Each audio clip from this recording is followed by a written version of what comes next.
नमस्कार साथियों, आप सभी का साथियों स्वागत है हमारी RWS क्लासेस चैनल पर। साथियों, जैसा कि आप सभी को पता है कि हम एग्ज़ाम से रिलेटेड टू द पॉइंट आपको जो है टॉपिकों को बहुत ही सरल और सिंपल भाषा में आपको याद करवाते हैं सीधा सीधा। तो साथियों, आज की जो क्लास रहने वाली है हमारी, वो है लोक देवताओं को लेकर। लोक देवताओं को लेकर हमारी एक क्लास आपको पहले मिल चुकी है, जिसमें आपको रामदेव जी के बारे में सारा कुछ बताया गया, सारा टू द पॉइंट उनके बारे में, जितने उनकी क्लास को, उनके पॉइंटों को छोटा किया जा सकता था उतना छोटा करके आपको बताया है। तो आज का हमारा जो रहेगा पॉइंट वो रहेगा, आज की हमारी क्लास रहेगी लोक देवता है हमारे गोगा जी। गोगा जी, गोगा जी को लेकर जो है आज हमारी क्लास रहने वाली है, और इनसे जितने भी प्रश्न बन सकते हैं उन सभी प्रश्नों को अपन क्या करेंगे, टू द पॉइंटों के अनुसार वन लाइनर बेस में जो है एक एक करके और अच्छे से याद करने वाले हैं। तो ये हमारी सीरीज़ आप मान लीजिए कि समय बचाओ सीरीज हमने इसका नाम दिया है। तो आपको जो है बहुत ही कम समय में और इनके से रिलेटेड जो है टू द पॉइंट आपको फैक्ट देखने को मिलने वाले हैं। बाकी अगर आप उम्मीद करके आए हो कि यहाँ पर गोगा जी को लेकर कोई कहानी सुनाई जाएगी आधा घंटे, तो वो चीज़ आपको यहाँ पर बिल्कुल भी नहीं मिलेगी। तो कहानी सुननी है तो आप भाई, क्योंकि एग्ज़ाम में जो है कहानी नहीं पूछी जाती, एग्ज़ाम में सीधा सीधा प्रश्न पूछा जाता है। तो टू द फैक्ट के थ्रू प्रश्न बनता है, जो मैं आपको यहाँ शेयर करने वाला हूँ। तो अगर आपको कहानी सुननी है तो आप बिल्कुल जा सकते हैं, कोई प्रॉब्लम नहीं है। लेकिन आपको एग्ज़ाम पास करनी है, एग्ज़ाम ओरिएंटेड जो पॉइंट चाहिए, जहाँ से जो प्रश्न है वो बनता है, उसके लिए आप यहाँ रुकिए और चैनल को सब्सक्राइब जरूर कीजिए, बेल आइकन को प्रेस कीजिए, ताकि आपको जो है नई जो क्लास मिलती है उसकी नोटिफिकेशन आपको तुरंत मिल सके। बाकी आप एक बार प्लेलिस्ट में ज़रूर विजिट करें। प्लेलिस्ट में आपको बहुत ही बेहतरीन तरीके से जो है पॉइंट दे रखे हैं, प्लेलिस्ट बनाई हुई है, उसके अनुसार आप अपने अनुसार जो है अपना सिलेबस कवर कर सकते हैं। ठीक है। बाकी पशु परिचय के विद्यार्थियों के लिए मॉक टेस्ट सीरीज चल रही है, और एक सुबह का जो आपको करंट अफेयर्स की शॉर्ट्स दिए जाते हैं वो ज़रूर देखिएगा। वो शॉर्ट्स जो है आपको उनमें से सीधा सीधा एग्जाम में करंट का क्वेश्चन देखने को मिलेगा। ठीक है। तो सारा कुछ मैं आपको बता चुका हूँ, एक बार प्लेलिस्ट पे जाकर विजिट करें, और करते हैं बिना टाइम वेस्ट किए अपने गोगा जी महाराज की जय बोलकर, जय हो गोगा जी महाराज की, और शुरुआत करते हैं अपने पॉइंटों की। ठीक है, चलिए। तो पहला ही पॉइंट है अपना गोगा जी महाराज को लेकर कि इनके जन्म को लेकर प्रश्न पूछा जाता है। तो सबसे पहले हम देखेंगे कि गोगा जी महाराज का जन्म कहाँ हुआ था। तो जन्म की बात करते हैं। जन्म, इनका जन्म हुआ था ददरेवा चूरू, ददरेवा चूरू में इनका जन्म होता है। ठीक है। बात करें कब होता है, तो ये आपके जो है 1003 ईस्वी में माना जाता है। ठीक है। बात करें और इनके माता पिता को लेकर, तो माता पिता कौन हो जाएंगे, माता पिता, माता पिता थे इनके वात्सल दे, तो इनकी माता थी वात्सल दे, और इनके पिता थे जेवर सिंह, जेवर सिंह, जेवर सिंह। तो वात्सल दे और जेवर सिंह के पुत्र गोगा जी महाराज हुए। ठीक है। इनकी पत्नी का नाम भी पूछ लिया जाता है, तो वो भी आपको पता होना चाहिए। तो इनकी पत्नी का नाम था केलम दे, केलम दे, या फिर केलम दे कौन थी, तो केलम दे जो है अपने लोक देवता बुडो जी, लोक देवता बुडो जी हैं, बुडो जी की पुत्री थी। ठीक है। तो बुडो जी की पुत्री थी केलम दे, जो कि गोगा जी की पत्नी थी। बात करें, इनसे प्रश्न बनता है इनके गुरु को लेकर। तो गुरु कौन थे इनके, गुरु, गुरु थे इनके गोरखनाथ, गुरु गोरखनाथ। ठीक है।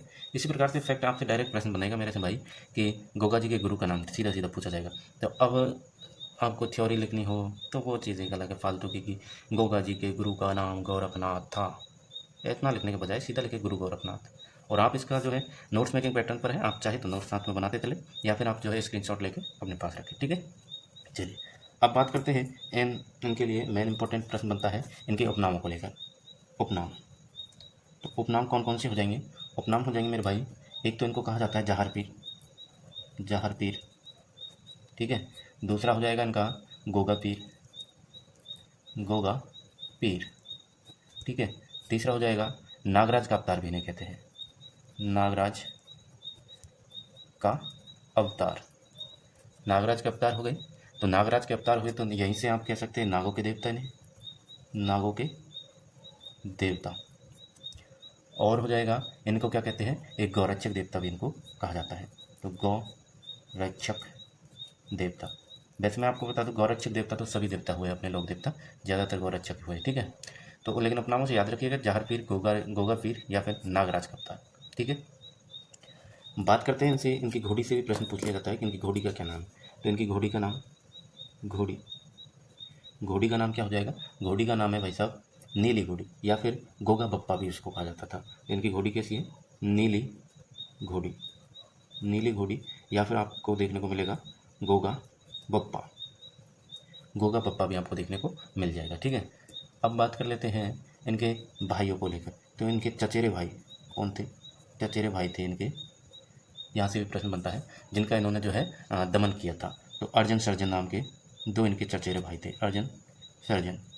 कोई संपत्ति का विवाद हुआ था, तो इनका अर्जन सर्जन का दमन किया था संपत्ति के विवाद में। ठीक है, संपत्ति विवाद में, संपत्ति विवाद में अर्जन सर्जन का दमन किया, ये इनके चचेरे भाई थे। ठीक है। अब यहाँ से एक और जो मोस्ट क्वेश्चन बनता है इनके, तो वो हो जाएगा आपका कि शीर्ष मेडी और धुर मेडी दो स्थान पर चलित हैं इनके। तो शीर्ष मेडी कहाँ पर है? जहाँ पर इनका जन्म हुआ था। जन्म कहाँ हुआ था? ददरेवा चूरू में हुआ था। ठीक है। तो शीर्ष मेडी, शीर्ष मेडी। ठीक है। तो शीर्ष मेडी जो हो जाएगा इनका जन्म स्थल, जन्म स्थल। ठीक है। ददरेवा चूरू, ददरेवा चूरू। ठीक है साहब, ददरेवा चूरू। शीर्ष मेडी क्यों कहा जाता है? क्योंकि जब ये युद्ध किया था इन्होंने, तो उसमें जो है इनका शीश और धड़ अलग अलग हो गए थे। तो जहाँ पर शीश गिरा था वहाँ पर तो इनका जो है शीर्ष मेडी कहलाई, तो ददरेवा चूरू में इनका शीश गिरा, वहाँ पर शीर्ष मेडी। और जो इनका धड़ है वो जो है आपके हनुमानगढ़ में जाकर गिरी थी, और हनुमानगढ़ में जो है धड़ गिरा, तो वहाँ का जो स्थान था उसे गोगा मेडी कहा गया, धुर मेडी कहा गया था। ठीक है। तो यहाँ पर आप लिख सकते हैं कि शीश गिरा। ठीक है, शीश गिरा। बात करते हैं धुर मेडी की। धुर मेडी, धुर मेडी क्या है? धुर मेडी जो है इनकी समाधि है, धुर मेडी इनकी समाधि स्थल है। अच्छा, कहाँ पर है? तो ये आपके धुर मेडी, गोगा मेडी आपको देखने को मिल सकता है, गोगा मेडी। गोगा मेडी कहाँ पर है? हनुमानगढ़ में, हनुमानगढ़ में। ठीक है। जहाँ पर यहाँ तो शीश गिरा, यहाँ क्या गिरा? धड़ गिरा, धड़ गिरा था। ठीक है। अब बात करते हैं इनके अपन गोगा जी की ओल्डी को लेकर क्वेश्चन बनता है। तो गोगा जी की ओल्डी, गोगा जी की ओल्डी। तो गोगा जी की ओल्डी हो जाएगी आपके, जिसे खिलोरियों की ढाणी भी कहते हैं। सांचौर में बन्ना गोगा जी का मंदिर स्थित है यहाँ पर। ठीक है।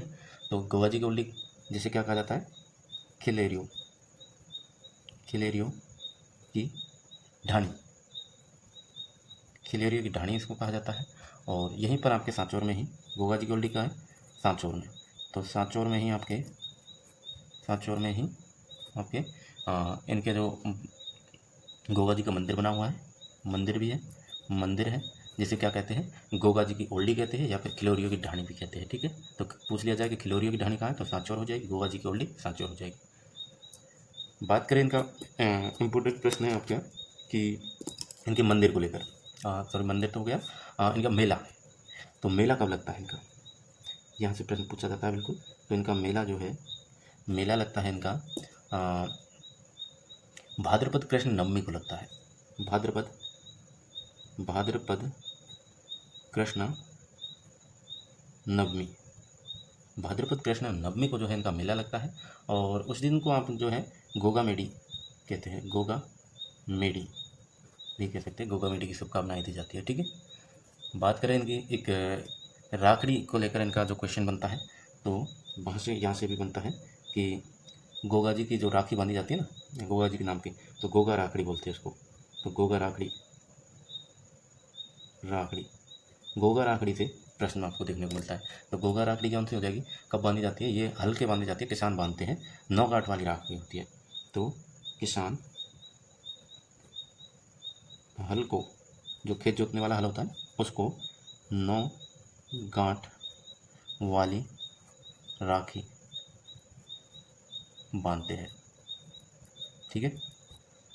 और यहाँ से क्वेश्चन बनता है आपके कि इनके समय जो इन पर इन्होंने युद्ध किया था, तो गोगा जी के युद्ध का जो प्रश्न बनता है आपका, कई बार आ चुका है ये, कि गोगा जी का युद्ध किस मुस्लिम आक्रांता से हुआ था।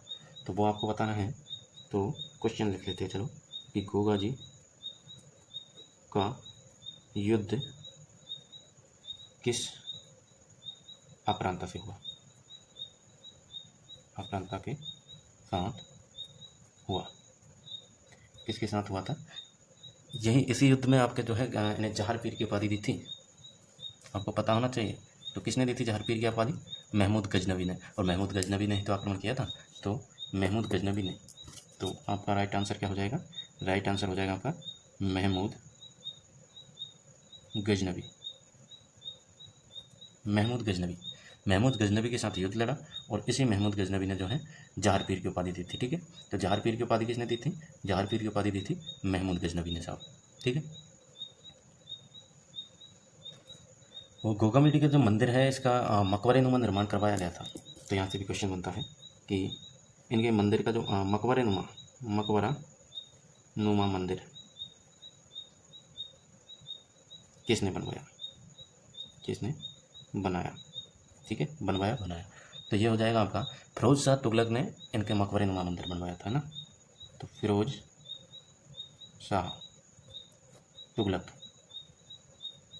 ने मंदिर बनवाया था। मंदिर बनवाया, कैसा बनवाया? मकबरे नुमा बनवाया था, ध्यान रखना, मकबरे नुमा। ठीक है, मकबरा नुमा। सीधा सीधा ये प्रश्न पूछा गया कई बार कि गोगा जी के मकबरे नुमा मंदिर का जो निर्माण है वो किसने करवाया था? तो फिरोज शाह तुगलक ने करवाया था। बात करें गोगामेडी जो है वर्तमान में कहाँ पर है, वर्तमान में आपकी, तो गोगामेडी वर्तमान स्वरूप, तो वर्तमान स्वरूप से देखें तो गोगामेडी वर्तमान में आपके गंगा सिंह बीकानेर में पड़ती है। ठीक है, गंगा सिंह बीकानेर में आपके ये स्थान है साहब। ठीक है, और इनसे एक और प्रश्न बनता है, वो प्रश्न है आपका कि मेरे भाई, वो प्रश्न क्या हो जाएगा, इधर लिख लेते हैं। वो प्रश्न हो जाएगा कि इनके जो इनका मंदिर का जो मुख्य दरवाज़ा होता है, चलिए क्वेश्चन लिख लेते हैं यहीं कि मुख्य दरवाजे पर बिस्मिल्लाह शब्द लिखा हुआ है। बिस्मिल्लाह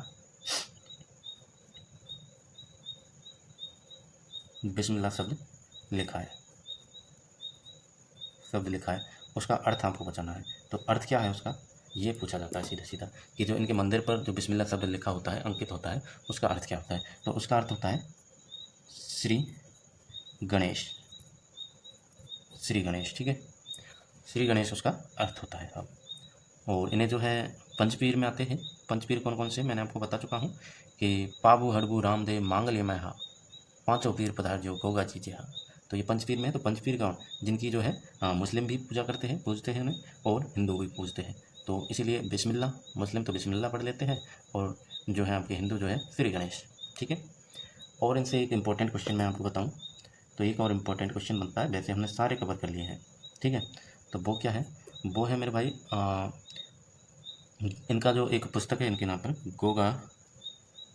गोगा जी का रसावला नामक पुस्तक।